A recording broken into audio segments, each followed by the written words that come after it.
那我们谢谢大家远端参与我们今天晚上的开幕的专题演讲。So let's take a moment to greet our online audience as well. Good evening to everyone joining us remotely. Thank you for being part of tonight's keynote speech. 那接下来我们将邀请曼谷金汤普森艺术中心的艺术总监格拉西亚卡维旺上台分享纵游赞米亚文化地景以及其外独立合作与机构参与。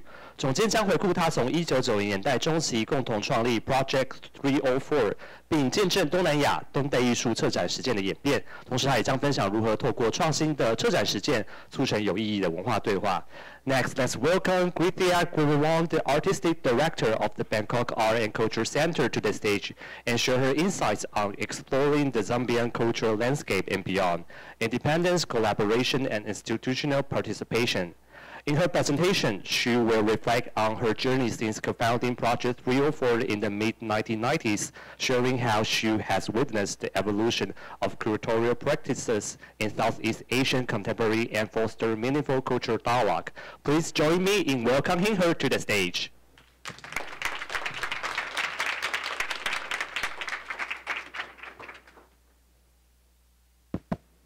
Hello.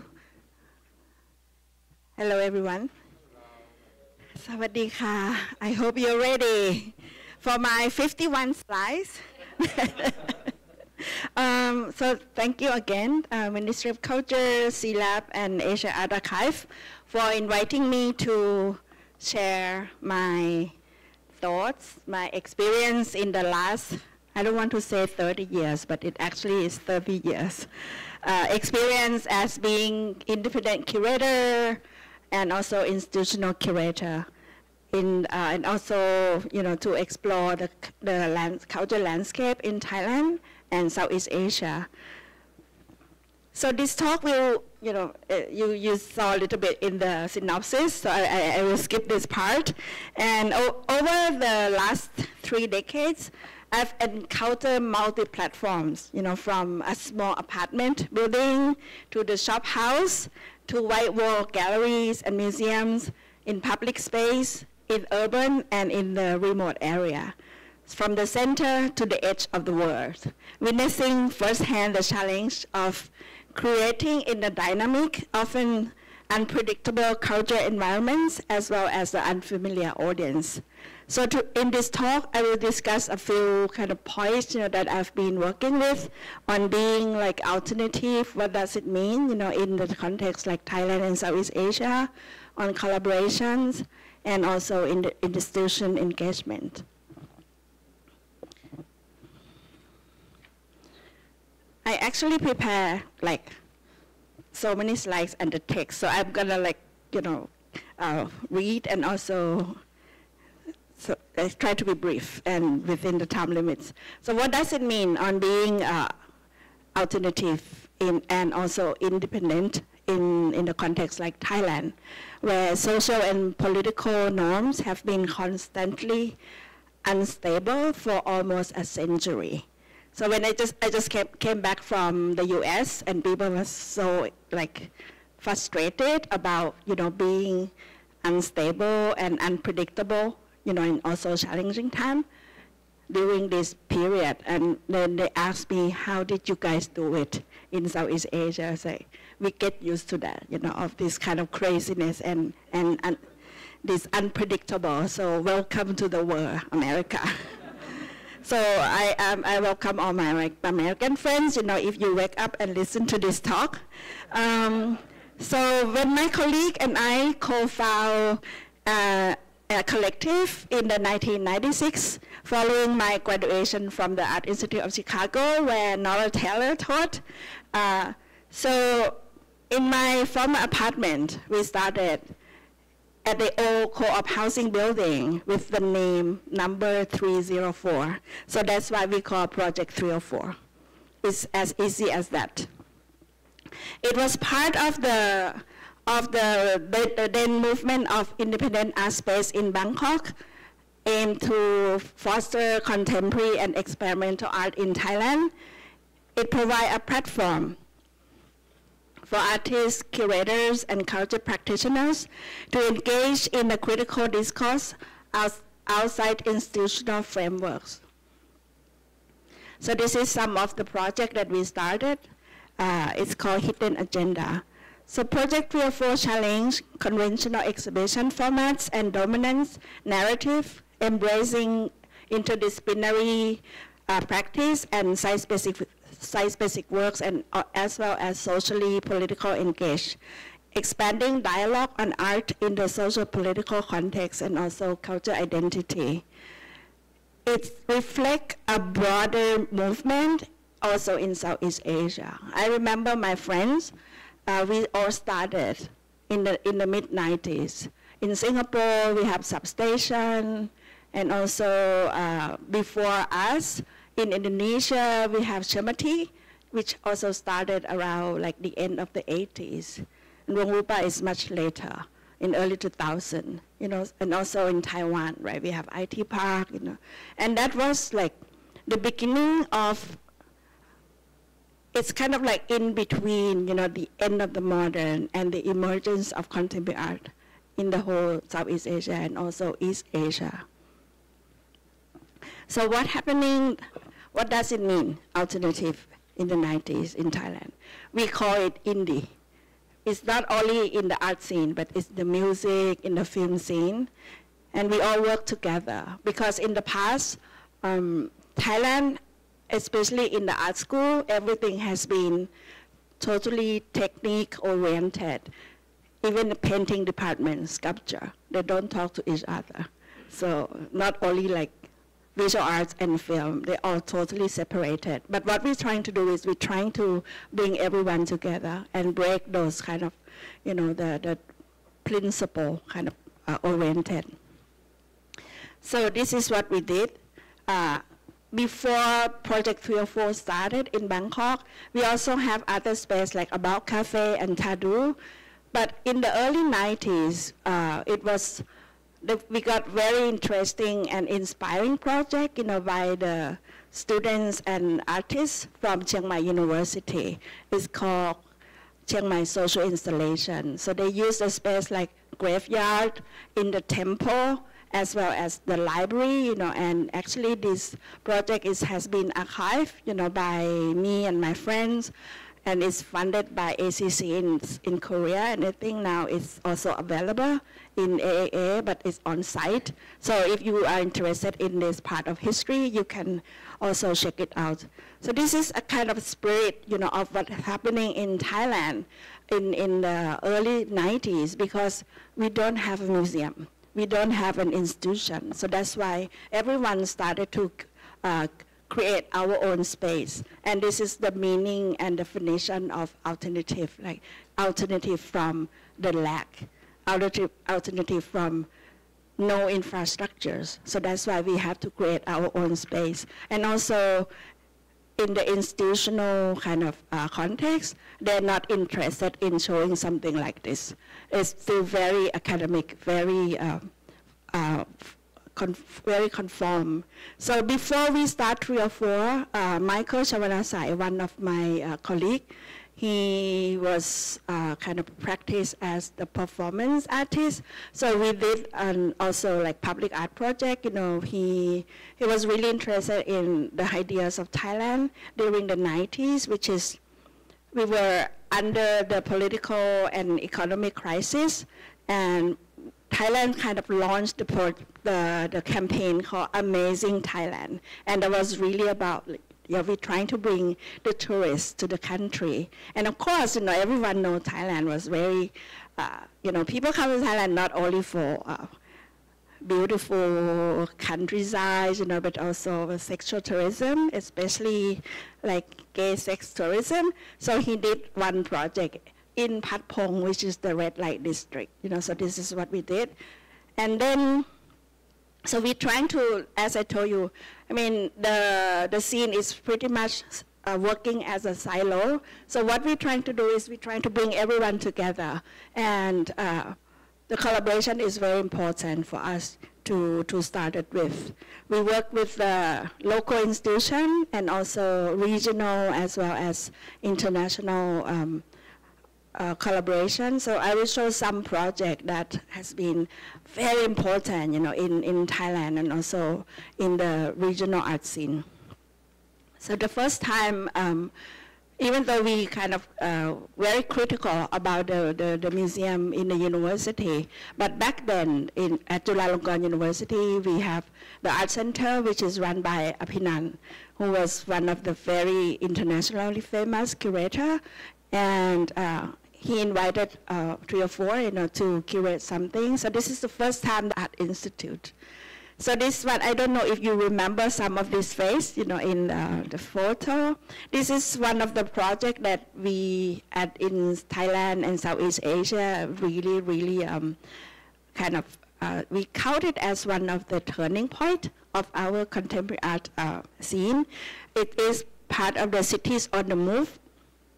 And this project actually started at Vienna Secession. It's a celebration of 100 years of Vienna, and they invite Hanru and Hans Obrist to curate a show about Asian city and how it's totally kind of like, progress at around like the end of 20 and the beginning of 21st century. So after they started in Vienna and they tour around European city and also in the US. It came back to Asian city, which is Bangkok. And of course, Bangkok has no museum. And it's the first time that small alternative space institutions work together, and it's facilitated by the French embassy. So this is a photo of Ole Charin and Dominique Gonzalez in front of Project 304. And we had the exhibition kind of exhibited around the city, and it's the first time that I think, that there's kind of mobilized the Asian artists, to different parts of the world, and this is one of the very important projects for us. And the other project that we did, was it was an invitation by the Japan Foundation. So back then, you always hear the name of the foundation from like Japan, Australia, all this, the French and the Goethe, they played so many important roles, in mobilize artists and funding around. And for us, Thailand, Indonesia, Philippines, we always a guest, right, in other city. We never been a host. We never been able to invite people to come to our city.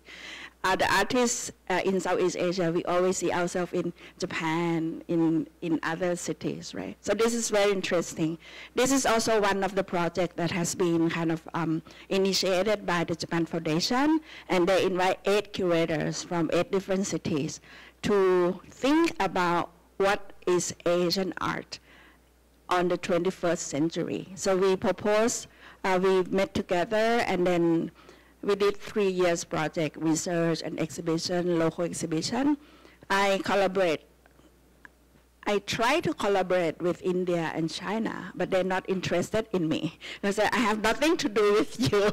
So they work together with other countries, so I have to do it alone. But I invite artists from China and India to Thailand, and they were so surprised, to be in this exhibition, which I call Sorry for the Inconvenience, because the main project is under construction, right? So I kind of intentionally put the show to the edge of the city, 3 spaces that super difficult to access, because I want people to experience the difficulty of maneuvering around the Bangkok area during our a major transformation in the city, because we started to build the not high-speed train, sorry, the MRT and the train system.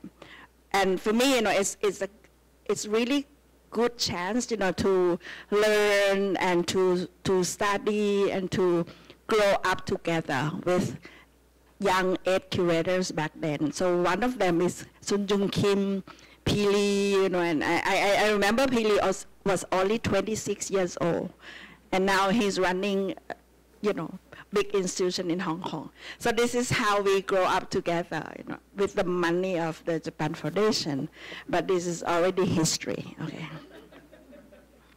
So, Project 304 has been running from 1996 up until 2002. We were invited by great curators, from from European city. One is Ho Han-ru, and the other one is Charles Eche. And they were invited to do a project in Gwangju. And the proposal is they wanted to invite like collective, artist collective, you know, to auto-curated the show in Gwangju. And actually the project is very, very ambitious. They have 4 stations, like Project 1 and to do Project 4. But for us, you know, we're part of Project 1. We were in the exhibition hall. And can you believe and remember like how if you invite like 150 artists, collective, to Gwangju Biennale. I remember when we arrived, the head, the staff and the technician resigned, okay? So the disaster started, you know, since then. And we were so funny. I mean, after, of course it was super angry, you know, back then, but it was really chaotic and very beautiful. It's highly anarchist, you know, but I was really, for me and I, this is how I met the young artist group, you know, which is called Wong Rupa, and they got award as well, you know, so this is not fair. Okay. I know, they sit together, and Wong Rupa just celebrated 25 years, you know, yesterday, so congratulations.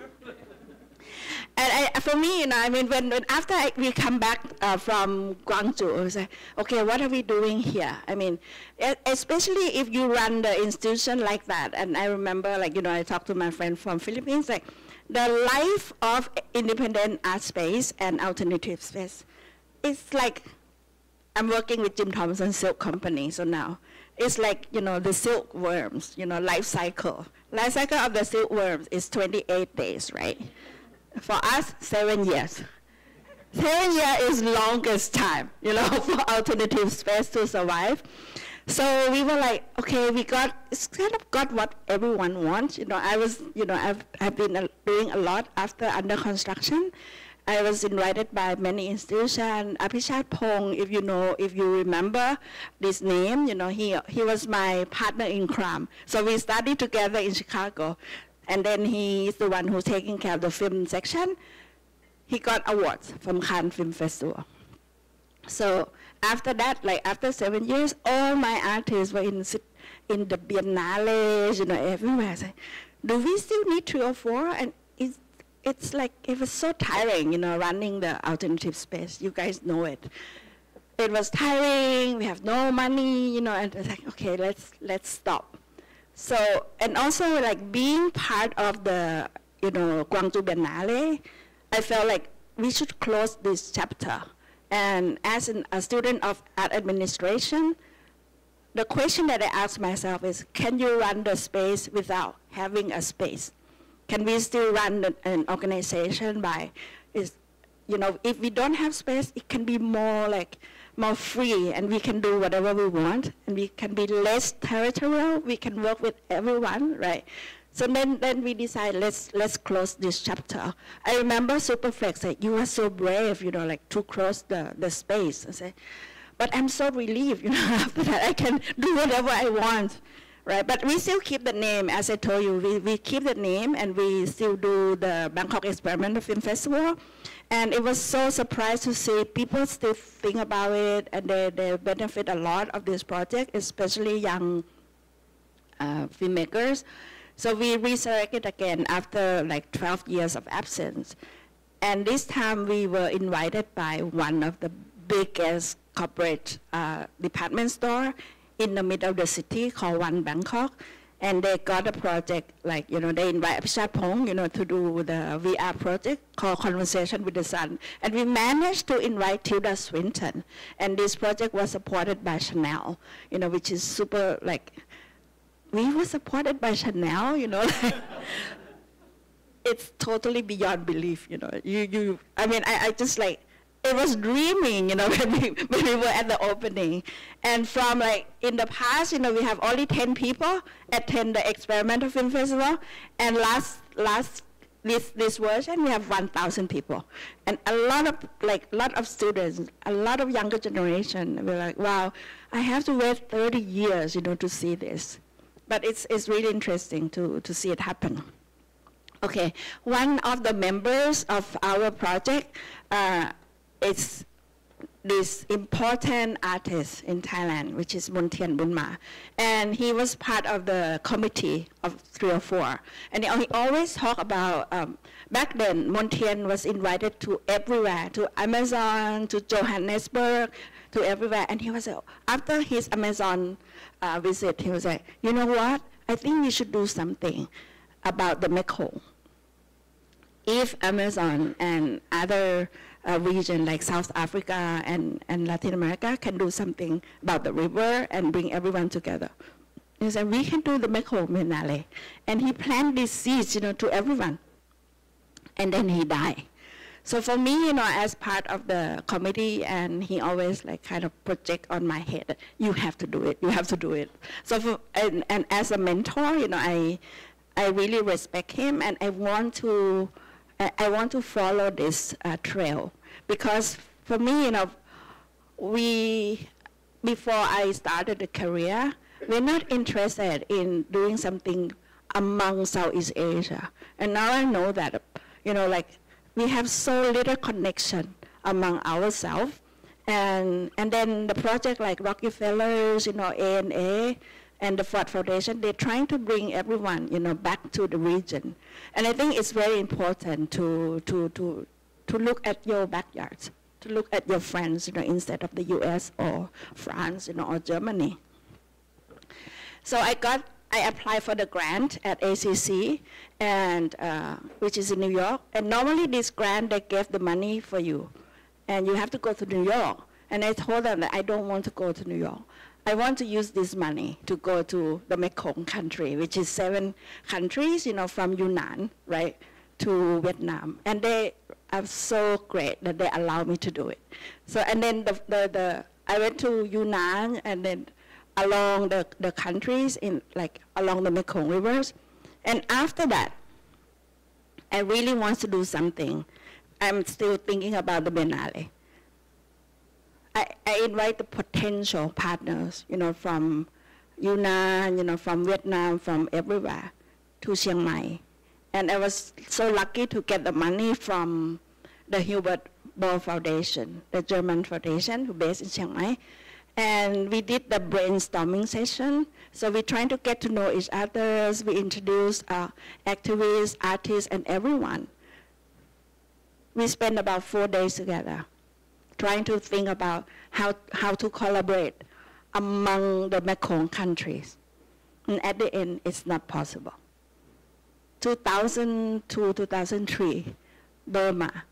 You cannot even bring video, to shoot in Burma, right?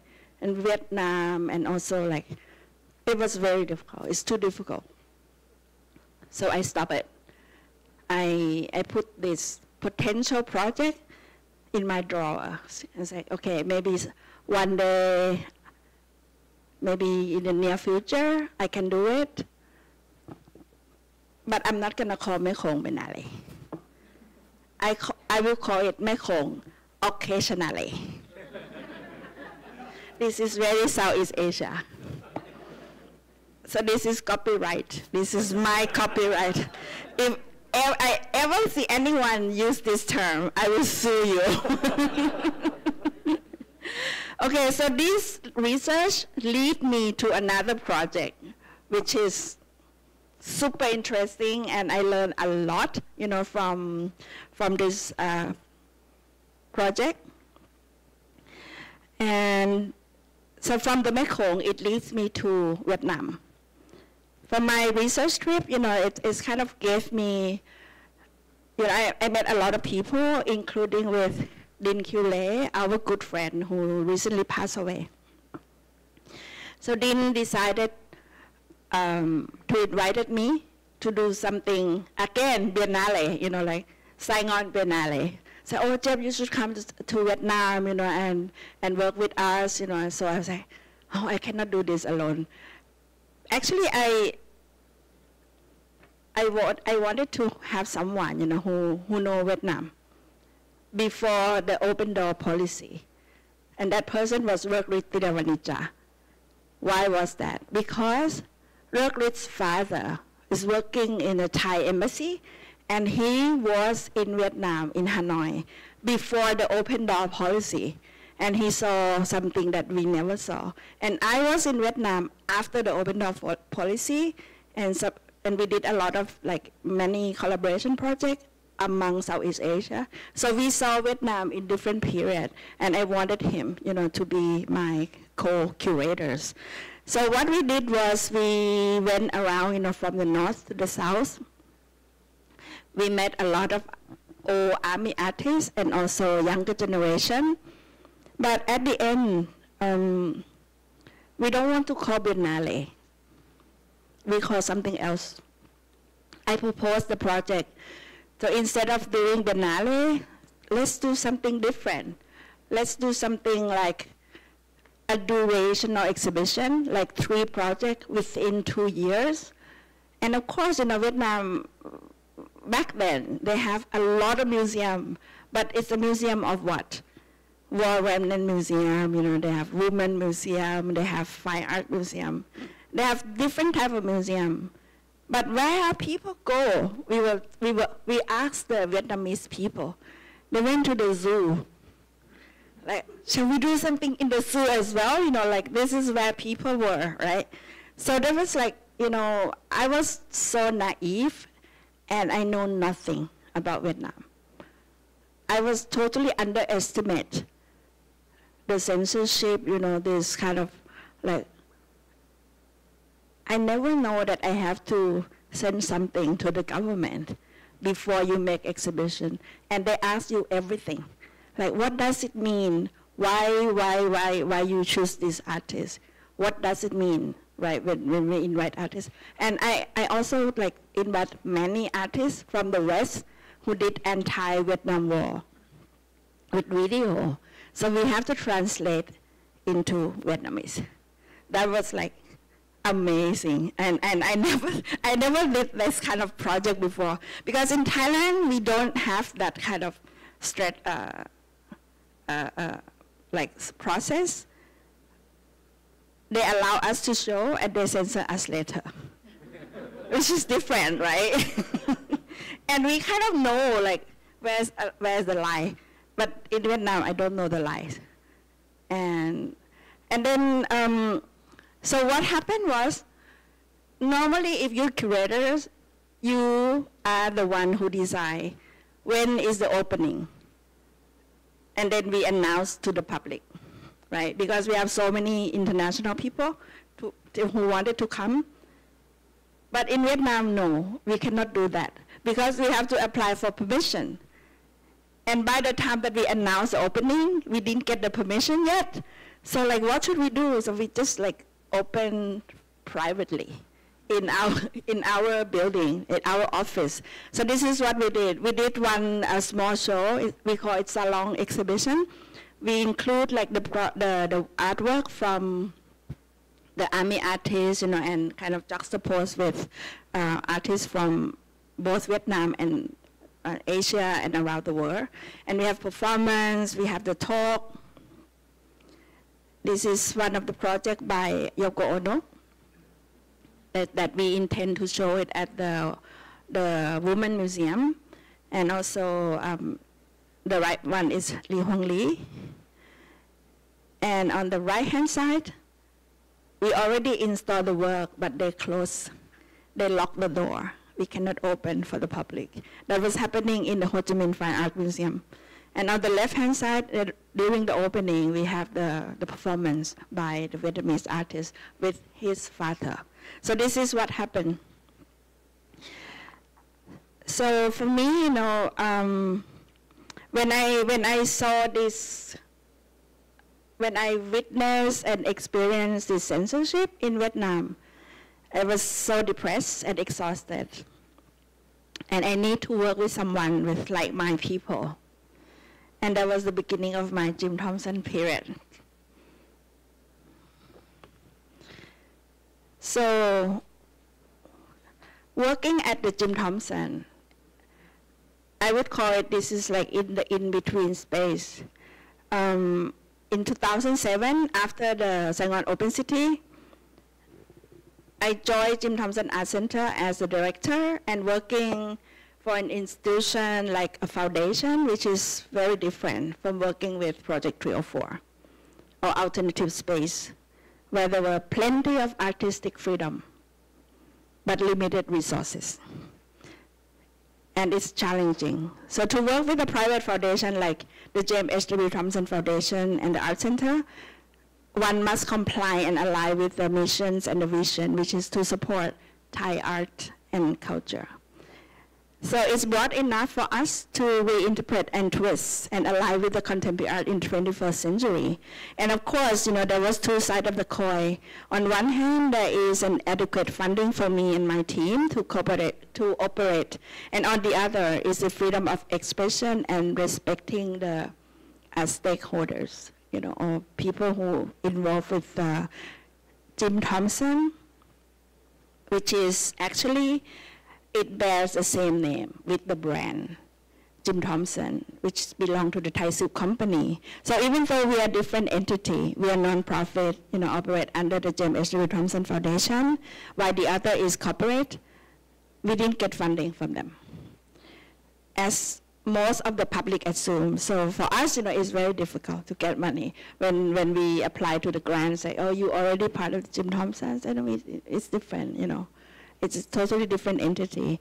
So the most interesting points in this whole context is history, and especially of the foundation, which is the legacy of Jim Thompson and his connection with our Cold War history. Now I know, I told Dakun that now I know why you guys invited me to be the keynote speaker tonight, because we are in the old military space, right? And there's this connection between Jim Thompson and here, this space.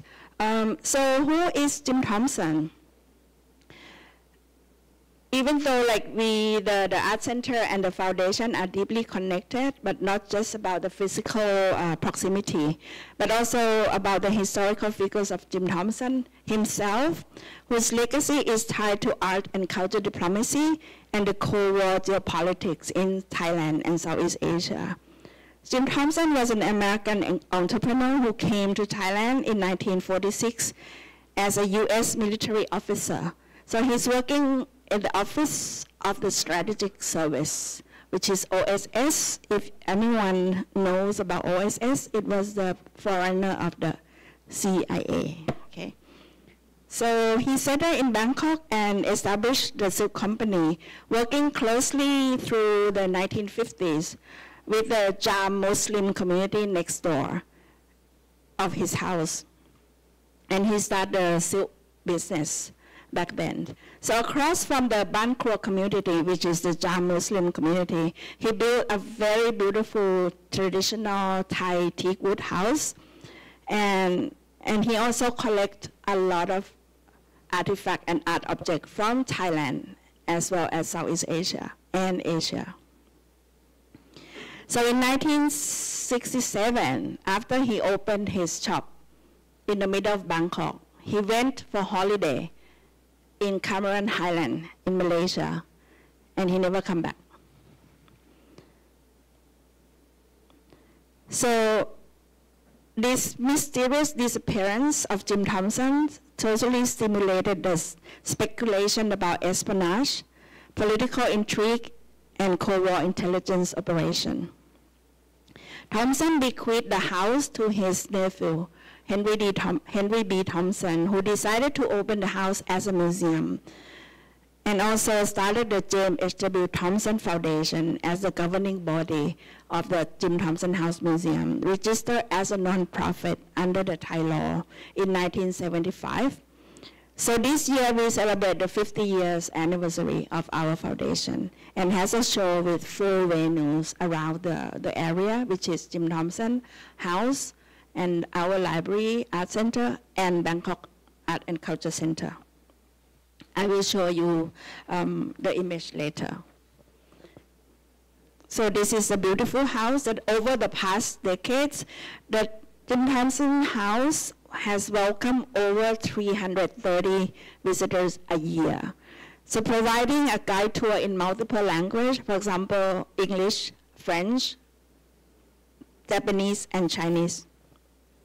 Today, we are one of the top 5 tourist attractions in Bangkok. So this is the main income of our foundation because I don't want to say never, we rarely get the funding from the government or others. And what about the Art Center? If the Jim Thompson Foundation is 50 years old, the Art Center is quite young. We are only 22 years old.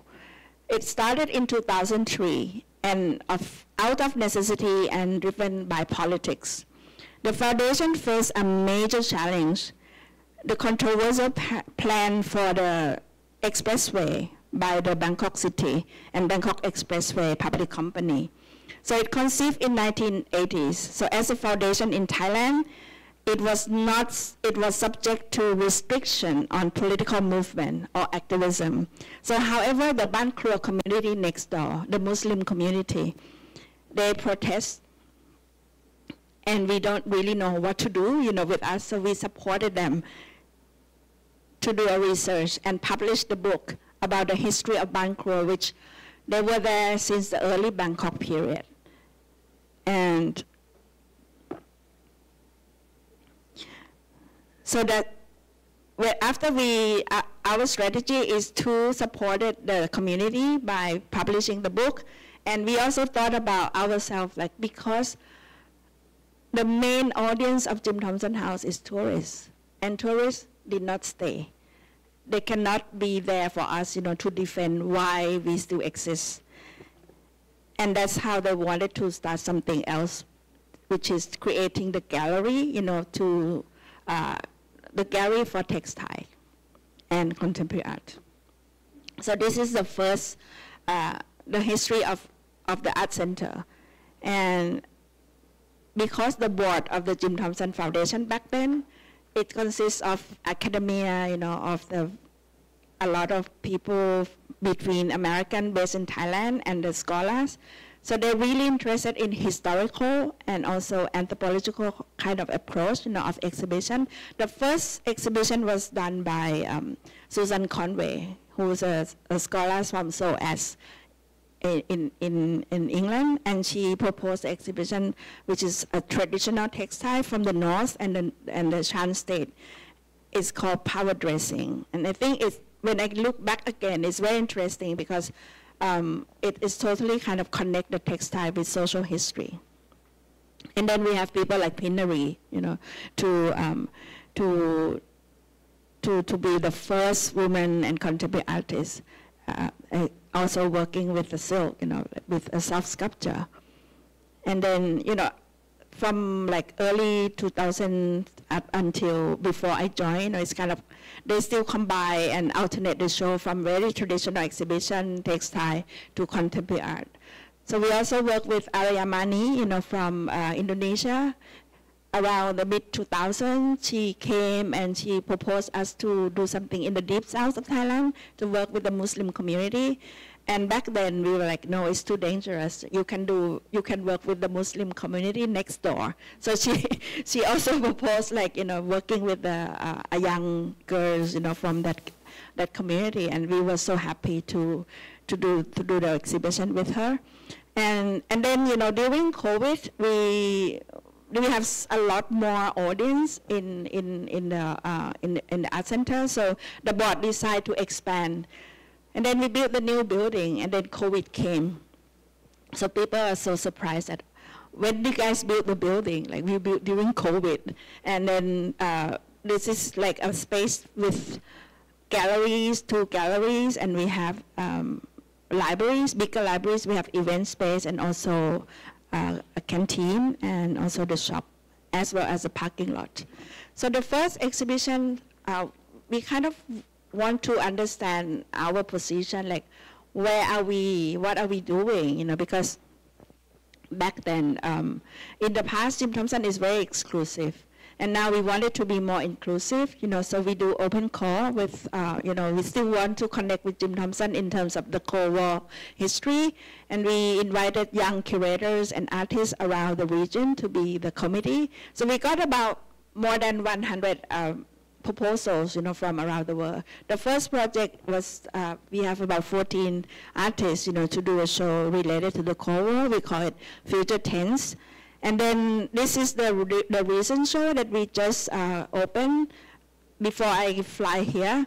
It's called the Shatterverse, so we are looking at the Cold War again, from not only Southeast Asian perspective, but from post-Soviet country, so we invite more artists from Eurasia, from Kazakhstan, and from Poland. We have an artist group called Rafał Milak. He started a collective called Sputnik Photo Collective, and it's all younger generation of the post-Soviet country, and they have like a very kind of interesting project around like country like Poland and Latvia and all those countries. And I think this is very important for people in Thailand and Southeast Asia to really connect with the region that we totally unknown, like Eurasia and Kazakhstan.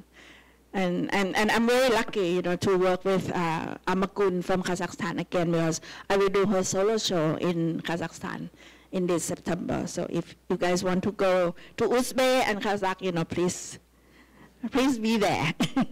So we also invite artists to do something on site, with the Jim Thompson House, and also this Muslim woman artist. She was born in the Bangkok community, and she has to move out from the community during the expressway. And then she have to go back, and so do something, and bring those connections back to Jim Thompson. And we also, because Jim Thompson is totally much related, involved in the diplomatic, culture diplomacy, and real politics during Cold War. We invite Grace Hyphen, who did a research on Bandung Conference. And we also have Naeem Mohammed. He did a beautiful 3 channels video on the non-aligned movement. And this is like, for me, I'm really happy, to bring all this show together in the context of Jim Thompson and our celebration. The last, almost the last one. For me, I see what I did in the past, Jim Thompson. Before Jim Thompson is Project Field 4 and the project at the Saigon Open City. I would call it like, a happy failures. This is like what art can offer us. You really allow us to experiment something different, and even though it's fail, but it's still pretty much like, you still get something out of it, right? So working with community and, I remember when I was away from Bangkok, in the late 90s, I got a grant from Japan Foundation. So I gave a key, of 3 or 4 to the young artist collective called As Yet Unnamed, Not Yet in Progress. And they stay like 6 months in our space, so they can do anything with it. And right now, like all these guys, Bashya Pintong, Arin Nungchang, they become like one of the very important artists, of this generation. So, and also what happened in Saigon Open City, I just talked to Nora, like people still talk about it, even though it's failed, we cannot open for the public. But a young artist and also our assistant, Alet, and a few volunteers, which is Thao Pan Nguyen, now they become like big name, artists, like the art laborers. They're around the world at the moment. So I think this is what's happening, after we left some seeds, in the ground, and something grow. I will touch a little bit on the open world in Thailand, because I learned a lot, from what happened in Vietnam, and I still feel trauma about that. So that's why when I was asked to do the Thailand Biennale in Chiang Rai, which is my hometown, I invite work groups to say, let's redeem, what we have done in Vietnam, because we know nothing about the context in Vietnam. But I was from Chiang Rai, especially Chiang San, the small city near the Mekong River, like, shall we do something like, and we kind of fix what we have done in the past. And of course, in Mekong again, it come back like, wow, this is the time that I can do something, with the context in Chiang Rai. Yes, 3 minutes. So go to the Somia. Now I tell us like, you're going to use Somia. Have you ever read James Scott? Yes. Everyone read James Scott. I think Taiwan loves James Scott as well. Especially our good friend, Jia Wei and all those, artists. So the idea of the Somia, right? So we all know what it means, like the place of refuge, all this, the area from the edge of northeast of India to south of China, North Thailand, Burma, and Vietnam. So this is a place where people use it as, it's more like, the ungoverned, right? Or this the ideas of the escape, the idea of the zone of like, as kind of suspicious, people are evading taxation. But what happened now, in Somia, I'm really interested in the argument of James Scott's student. Her name is Pin Kao. She's teaching at Chiang Mai University. And she proposed she called this Somia, now it's dark Somia. And I'm gonna read a little bit of this, So the ideas of Pin Kao, she discussed the proliferation of the illicit enterprise operated by Chinese syndicate along Myanmar and Thai borders. So far from being closure enclave, the transnational cyber scam industry has grown invisibly by weaving together various networks, both within and across the borders. So rethinking Scott's notion of shattered zone in the frontiers of Southeast Asia, Pin Kao argued that Myanmar's indigenous Somia has increasingly been transformed into what she called dark Somia, a non-state space inhabited by runaway criminals who invade China's state-making projects. As a result, the border region has become a contest terrain where the friction of sovereignties among various state and non-state entry has allowed illicit industry to thrive. So this become one of our keyword for Thailand Biennale. And then you see it, the other ideas that come from the open world, actually it's come from the Buddha image in this 700 years old temple. So we end up having 17 venues around Chiang Rai. And one of the venues that I really pour my energies and my heart in is around the Golden Triangle area where I come from. So we have a project from Ho Sing Yan, he's doing a special O for me, like O for opium and O for ocean. And then we got artists from Yunnan. He's doing something related to the elephant, the history of elephant. Yeah, and then also we have Hmong artists. This is Jia Wei's project about the Golden Triangle and also about dark Somia. 2 more minutes, okay. Michael Lins, he did a representation of the tribe, from the Golden Triangle. And also this is the work by our beloved Taiwanese bamboo artist. And thanks for Teco, who supported us enormously. And then in Chiang Rai, this is one of the venues that Tarek Atui, Lippi, and also Lino, and also Hekuyang, they're all inspired by Chiang Rai, because we use Chiang Rai and Chiang San as a locus, for artists to express and also to explore the history. When Pinti, she put the engine in Mekong River and she let us listen to the river.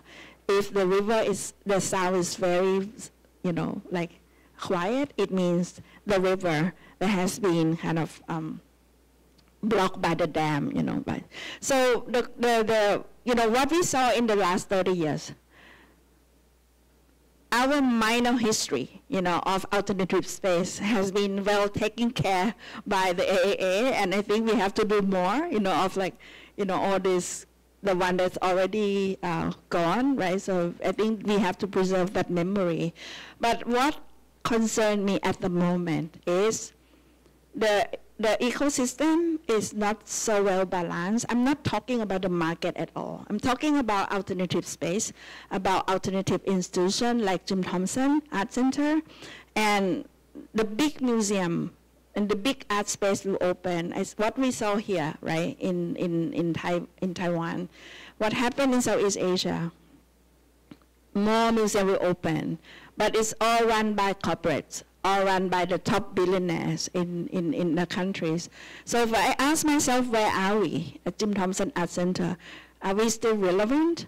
Do we still why do we still exist? You know, if we have more space like this, we have many, many more Biennale. And I remember I got the answer when one of a young, bright curators from Hong Kong, she did a show with us, and she told me, Jeff, you know what? I barely do this show in my place. I said, yeah, maybe this is why we exist, you know, as a small oasis alternative institution, you know, serving people who really want to do something that they cannot do in their place. And I think this is what we are still meaningful, and this is why we still exist, you know, as an institution and as a curator. And I think even though Project 304 is closed down, but I think it's still here. The spirit is still here, and I think its spirit is there with every one of you guys. Thank you so much, and I wish all of us luck, okay? Thank you to Guitia for such a wonderful speech. And now we have a very short Q&A section, but due to the time constraints, we only open to one question. So if you have any question, please raise your hand. Very precious opportunity. Anyone? Our staff will give you the microphone if you... Come on. I thought we agreed that no questions. Okay. Charles, come on. Thank you so much. Thanks, Joe. That was really amazing and obviously quite nostalgic for our generation, I suppose. But I wanted to ask, where is the Project 304 space today? I mean, like, why is there not your Project 304 space, but where is the energy and the passion? Is it located in the art field, or is it somewhere else, would you say? And I'm talking about Bangkok. Like, why isn't there a successor to 304, not from you, but from the next generation? Because now we're talking about another generation. And where do you think they find the possibilities? Maybe it's not in art, or that's my suspicion. I think it's kind of shifted, you know, to something else. But right now, I always wonder about younger generation. Oh, why they didn't really have that kind of energy or the drive, you know, to start something by themselves. But you know what? I think maybe it's the same as the generation elsewhere who were born in the 90s and 2000. I think they were born with institution, so they have no ideas of like, oh, I can start from my apartment or my kitchen, right? So for them, they already, when they graduate from school, the question is, oh, where should I work? Should I work with Jim Thompson? Should I work with Singapore Art Museum? You know, or should I work with the Biennale? They already have something, you know, a lot already in the plate. Unlike us, you know, I always tell everyone that when you run the alternative space, like our generation, it's like when we drive and then we have to stop and then we make road. But this guy, they already have expressway. So if you have expressway, you don't know how to make road, right? You don't really know how to like suffer, what are we doing here? Yes. But I think Charles, it's in different, energy go to different direction because we still have few, not alternative space, artists run commercial gallery. This is another way to go. They're much smarter than us. For us, like, oh no, non-profit, you know, I'm straight from the Art Institute of Chicago. And you know what, I remember when Rachel Weiss, my advisor, asked me, oh, what do you think? Rachel, I wish I never go to school. Yeah, because like we have nothing like what you guys have, right? We didn't even have like 501c3 status. We don't have funding. We have nothing. But for me, you know, just a test. I want to test Thailand. I want to test like, can we survive, if we have nothing? No, we cannot survive. It's totally like different. But when I saw they show up at the Bangkok Experimental Film Festival, I almost cried. They crave for this kind of stuff. It has been gone for 10 years. And this younger generation right now in Thailand, they start Super 8 Club. They start to go back to 16 millimeters. They start to go analog.